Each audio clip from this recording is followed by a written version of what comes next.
bilowgii Ertugrul sahara qabow farasyo ordaya iyo qabiil muslimiin oo ka cararaya dagaalo waaweyn waa qabiilka Kaayi qabiil uu hogaaminaya Ertugrul waqtigaas Mongoolku waxay gubayeen magaalooyinka muslimiintuna cabsi ay ku jireen laakiin nin dhalinyaro ayaa ka soo dhex baxay nin aan dagaalka ka baqan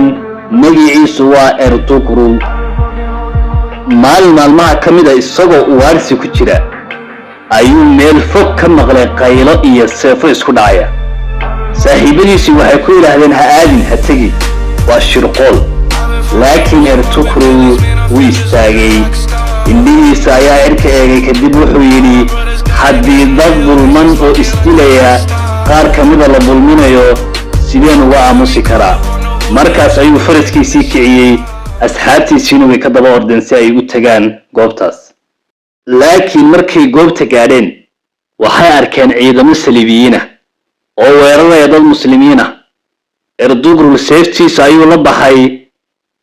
dagaal culus ayaa bilaabmay seefaha ayaa dhacay fardaha ayaa qaylinay ciidankii saliibiyiinta ahaa si lama filaan ah ayay ula yaabeen geesinimadii Ertugrul laakiin Ertugrul ma ogeyn dagaalkaas yar inuu noqon doono mid bedeli doono noloshiisa oo dhan sababtoo ah dadka uu badbaadiyay waxay xiriir la lahaayeen boqortooyadii Saluujiqiyiinta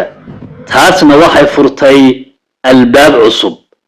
albaab dagaal iyo khiyaano iyo dhismaha dawlad weyn oo mid ka mid ah muslimiinta soo martay oo loo yaqaanay Cuthmaaniyiinta qaybta labaad waxaan ku soo qaadan doonaa dagaalkii ugu horeeyay ee Ertugrul la galay saliibiyiinta fadlan channelka subscribe saar like na saar sina share gare xikmadu waxay ku jirtaa qisooyinkuna waa hanuunkuna waa janno